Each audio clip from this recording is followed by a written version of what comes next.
presentar un poco la mesa, ¿no? Cuáles son las personas que están aquí sentadas con nosotros. Y José Antonio Corralizza, doctor en psicología por la Universidad Autónoma de Madrid, catedrático de Psicología Ambiental de la UAM. Entonces, hablamos ahora de psicología ambiental, ¿no? Porque el espacio despierta también reacciones psicológicas, ¿no? Entonces, como hemos dicho, el color. Entonces, José Antonio, a ti la palabra. Buenas, casi tardes ya. Bueno, yo voy a hablar desde un enfoque relativamente novedoso, que es el enfoque de la psicología ambiental. Y tengo que empezar agradeciendo tanto a la Universidad Rey Juan Carlos, a su decana de esta facultad y a la Fundación Curarte la oportunidad que me da de hacer algunos planteamientos en relación con el tema que estamos planteando de cómo integrar dentro de los programas terapéuticos también el espacio. Me gustaría muy brevemente dar algunos ejemplos de qué significa el enfoque psicoambiental. La psicología ambiental es un conjunto de trabajos sobre la influencia que tiene el espacio en la persona. Es una disciplina que integra enfoques, técnicas de investigación muy diferentes de la psicología y de otros campos. Y por eso yo esta presentación lo planteo que el hospital es fundamentalmente un escenario restaurador y terapéutico. Y hay dos, me siento también muy honrado por formar parte de una mesa en la que intervienen personas con tanto conocimiento, y yo quisiera introducir como psicólogo ambiental la idea de que el hospital tiene que ser un escenario y, por tanto, un complejo de estimulación. Los psicólogos sabemos que ningún estímulo aisladamente tiene efectos por sí mismo. Hay estímulos salientes que forman parte de un complejo de estimulación. La idea que quiero plantear es que precisamente el hospital es un escenario de un complejo de estimulación que puede o bien reforzar el trabajo terapéutico y el conjunto de los tratamientos, o al contrario, influir negativamente sobre esto. El enfoque psicoambiental parte de un supuesto. Podríamos resumirlo en dos grandes frases. La primera es que primero las personas hacemos el espacio, pero luego el espacio determina nuestro nivel de bienestar. Y lo que tenemos que analizar es si los hospitales, por su configuración, por su morfología, por su tipología, por el tipo de estimulación que plantean, refuerzan o hacen disminuir el esfuerzo del terapeuta, de los tratamientos terapéuticos. El segundo supuesto, que es muy importante, de hecho en algún estudioso muy importante ha hablado de que el espacio forma parte de la dimensión oculta que estimula el funcionamiento de una persona. Para mí lo podría resumir en la frase de que si quieres realmente explicarte el nivel, el tipo de conducta, el tipo de respuesta emocional de una persona, acude al lugar en el que ocurre. A partir de aquí quisiera plantear que yo creo que debería hacernos pensar muy seriamente que un tipo de tratamiento como es el tratamiento hospitalario, que está centrado en personas que están enfermas, ¿qué significa que en 2016 nos planteemos el reto de la humanización? ¿Qué hemos hecho mal? Quiera decir lo que quiera decir la humanización. ¿Qué hemos hecho mal en los programas de tratamiento para olvidarnos de las personas? ¿Qué es lo que hemos hecho mal para que este tema sea objeto de debate? Yo creo que es crucial el esfuerzo que está haciendo la Fundación en este sentido. ¿Qué hemos hecho mal? ¿Nos hemos olvidado del bichito y nos hemos centrado del bichito, que es la persona que está enferma? ¿O qué? Y en este sentido, yo quiero apelar sobre todo al gran esfuerzo que se ha hecho, por ejemplo, por recuperar un concepto global de salud. No voy a entrar en ello desde las definiciones de la OMS que todo el mundo tiene en la cabeza, etcétera, etcétera. Porque no hemos tenido el mismo cuidado y esfuerzo en centrar la terapia, considerar la terapia como un tratamiento global, como algo que afecta a la totalidad de la vida de la persona. Y en este sentido ya anticipo mi principal conclusión. Creo que el verdadero problema no es solo debatir, con perdón de la Fundación Curarte, no es solo que vaya un payaso o un cuentacuentos al hospital, ni solo cambiar el color, ni solo cambiar la configuración, ni solo cambiar la hora. El verdadero problema es debatir sobre la agenda del enfermo hospitalizado, la agenda global. Hace unos meses yo tuve ocasión en el Gregorio Marañón, se me planteaba la posibilidad de incorporar los jardines del Gregorio Marañón, que son modestos pero son muy interesantes, al programa, a la agenda del tratamiento de un enfermo. Es un programa que no ha podido salir adelante, pero para mí la cuestión es cómo cambiar la agenda del enfermo, que no esté esperando solo la consulta, la visita del médico de las 9:30 o la comida de las 2, o que aparezca María Teresa Campo en la televisión o la estrella del Star System que sea. Tenemos que debatir qué hace un enfermo en un hospital. Y en este sentido, yo quiero plantear dos conceptos que son importantes. Uno es el concepto de restauración. ¿Hasta qué punto el espacio físico del hospital contribuye al esfuerzo recuperador de una persona? Este concepto, aunque parezca mentira, no es ni de psicólogos ni de médicos. Está acuñado por esta persona que veis aquí, que no es tampoco ningún profeta del Antiguo Testamento, sino que es Frederick Law Olmsted, que es el diseñador del Central Park en Nueva York. Cuando él intenta justificar ante la autoridad portuaria neoyorquina por qué tienen que invertir dinero en un gran parque que hoy a todos nos admira, escribe una frase que imprecisa en muchas cosas sobre el valor de la naturaleza en la estimulación humana. Dice que los escenarios naturales permiten a la persona emplear la mente sin fatiga y así ejercitarla. La tranquilizan y la hacen revivir. Y así, a través de la influencia de la mente sobre el cuerpo, consigue el efecto de una refrescante recuperación y una revigorización del sistema total del organismo. Fijaros que si hacemos una traslación no muy forzosa, está hablando del Central Park como un gran hospital, como algo que permite revigorizar niveles de recuperación de bienestar. Esta es la clave que quiero introducir aquí. Los psicólogos hemos reapropiado, redefinido este concepto de Olmsted como una experiencia restauradora. Es verdad que el ingreso en un hospital es un evento estresante, pero el estrés no es malo, lo sabéis vosotros mejor que yo y muchos de los compañeros de la mesa. Es un recurso que nos ha costado mucho tiempo de esfuerzo evolutivo y de adaptación para recuperarlo. Es una manera de crear alarma. El problema del estrés es estar estresado durante mucho tiempo, como sabemos. El estrés, como factor como respuesta, es casi una respuesta de gran valor inmunológico, crea la conciencia de alarma y promueve y moviliza energía para afrontar eventos estresantes. Lo que estamos viviendo en los hospitales en muchos casos es periodos muy prolongados de estrés. Por tanto, es crucial ver la manera de contribuir a reducir el evento estresante.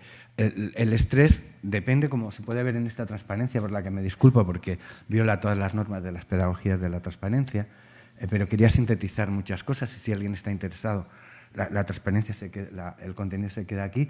La manera de recuperarse del estrés, de eventos estresantes, depende del tipo de estimulación física, psicológica y social. No solo de lo psicológico, no solo de lo social, sino no solo de lo físico, del complejo conjunto de la estimulación y de muchas tareas.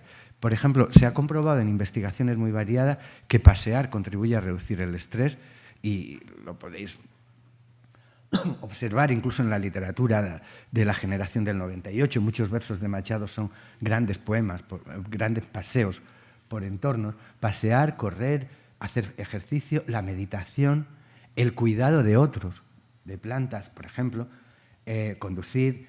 Una cualidad muy importante es la sitability, que cuando no estamos haciendo nada, encontrar un entorno donde sentarnos simplemente sea entretenido. Y la pregunta es, ¿las condiciones físicas de los hospitales permiten que una persona, estando sentada en una silla o en la cama, esté entretenido, si no es viendo la televisión? Hay muchas experiencias de investigación que refuerzan esto. El concepto es muy interesante, pero voy a contar los ejemplos. Para ello, lo que tenemos que partir es de que la persona hospitalizada está fundamentalmente estresada, además de traumatizada, y hay dos consejos que cualquier profesional de la salud lo sabe mejor que yo, que no se puede decir cuando una persona está estresada. El consejo más inútil es Jo, tío, tranquilízate. Jo, si yo pudiera. Es el consejo más inútil. El otro es cuando uno está depres, anímate. Lo que tenemos que buscar es qué recursos contribuyen a sosegar a un espíritu atormentado por un evento estresante y qué estímulos contribuyen a promover un óptimo nivel de estimulación cuando una persona está queriendo meterse debajo de la sábana o debajo de la cama. Sabemos que todos los eventos estresantes requieren un cierto proceso de recuperación, que hay dos grandes lógicas para esto, que son la recuperación de lo que se llama la capacidad atencional. Muchos de vosotros en las prácticas habéis visto cómo hay uno de los indicadores de estrés es que el enfermo no se entera de lo que dices, no porque sea tonto, con perdón, o no porque tú lo expliques mal, sino simplemente porque en condiciones de estrés nuestra capacidad atencional se ve muy disminuida. Es una de las grandes paradojas del funcionamiento cognitivo, que cuando más necesidad tendríamos de la capacidad atencional, precisamente como consecuencia del estrés, tenemos menos capacidad para atender.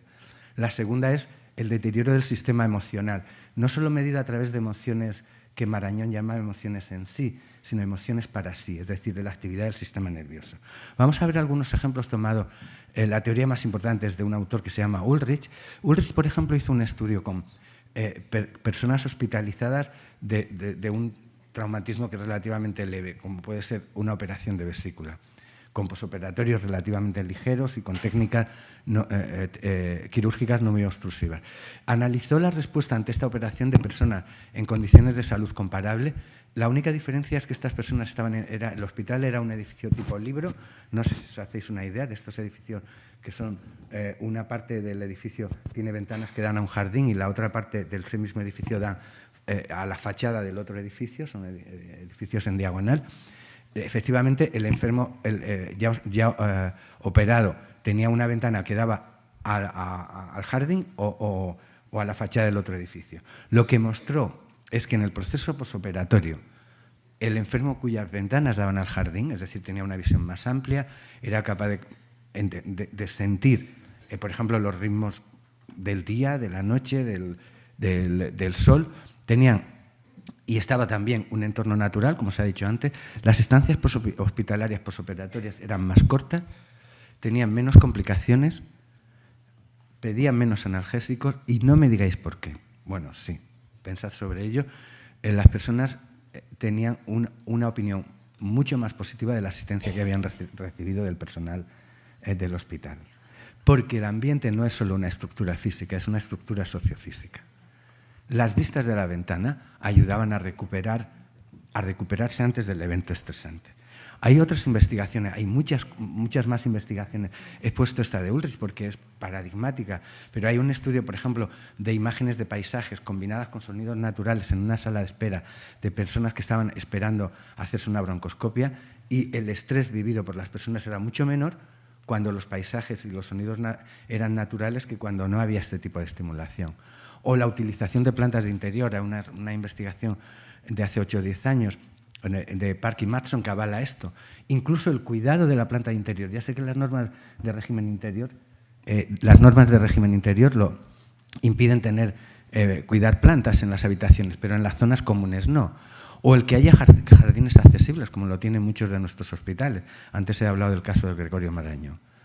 El contacto con la naturaleza y las actividades que en ella se realizan contribuyen y apoyan la reducción del estrés y la ansiedad que crea la patología y el hecho mismo de la hospitalización. Para entender esto, me gustaría contar uno de los trabajos que hizo también Ulrich y que nosotros hemos hecho alguna réplica en la Universidad Autónoma, ¿no? Este es Ulrich llegó a utilizar la máquina, una ergometría, es decir, la persona en una cinta corriendo con los electrodos puestos de un polígrafo donde se controlaban los 4 grandes parámetros básicos, que son la actividad electrodérmica, la tasa cardíaca, las pulsaciones y la tensión muscular. Por ejemplo, en este caso vemos los resultados de un experimento en el cual durante 10 minutos, lo podéis ver aquí, si seguís el ratón, la persona está corriendo, aumenta en un indicador, da igual la escala es convencional de 0 a 16, en este caso es el indicador de conductancia de la piel, que es un indicador de actividad electrodérmica. Se llega después de los 10 minutos a este nivel, un nivel convencionalmente lo vamos a fijar en 15 puntos.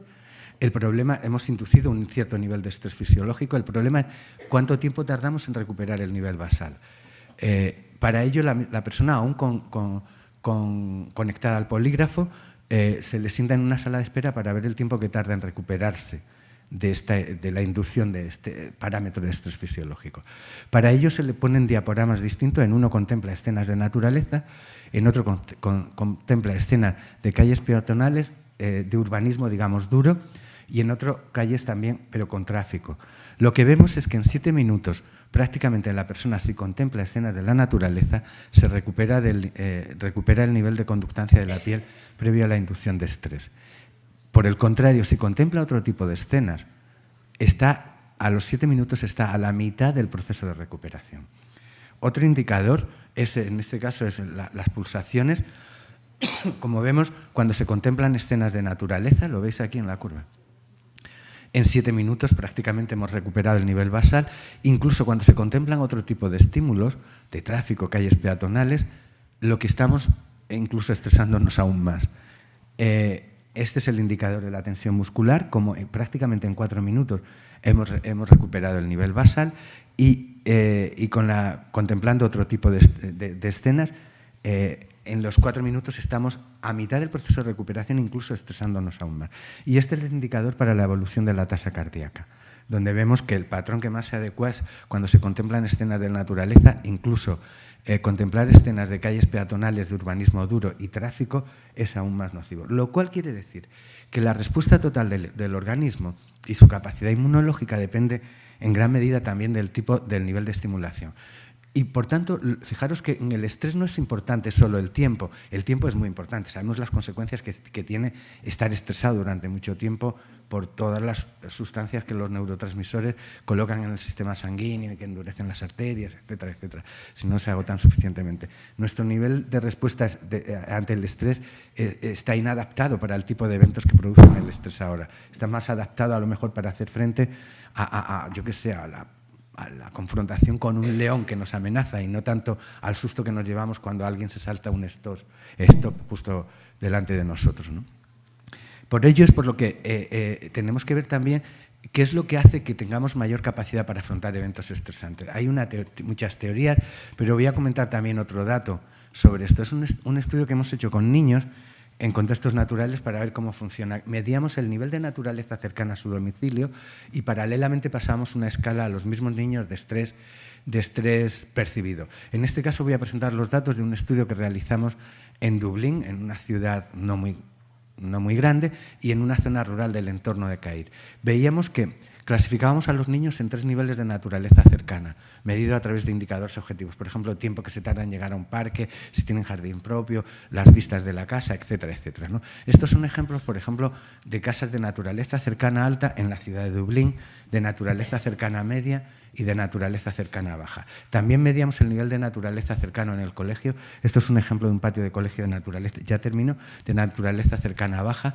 Esto es una zona más rural, casas de naturaleza cercana alta, de naturaleza cercana media y de naturaleza cercana baja. Y estos ejemplos de un patio de colegio con un mayor nivel de naturalidad. Pasábamos la escala de estrés percibido y veíamos varias cosas. Por ejemplo, algo obvio, el nivel de naturaleza cercana es más alto en una zona rural que en una zona urbana. Pero veíamos sobre todo esta correlación negativa. Resulta que en las dos muestras hay una correlación de menos 0,7. Si recordáis un poco de estadística, la correlación es un indicador que varía entre +1 y -1. Cuanto más se aproxima a 1, la relación entre los dos parámetros que correlacionan es lineal y directa. Cuando más se aproxima a -1, es inversa.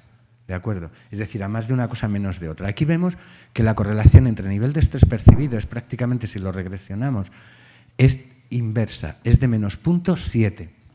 Es decir, esto no quiere decir que los niños que tienen naturaleza cercana o vistas más agradables estén menos estresados porque, por ejemplo, sus padres se separan o fallezca su abuelo o tenga una enfermedad que le obliga a hospitalizarle. Lo que pasa es que el niño que tiene naturaleza cercana tiene mayor capacidad de afrontar estos eventos estresantes.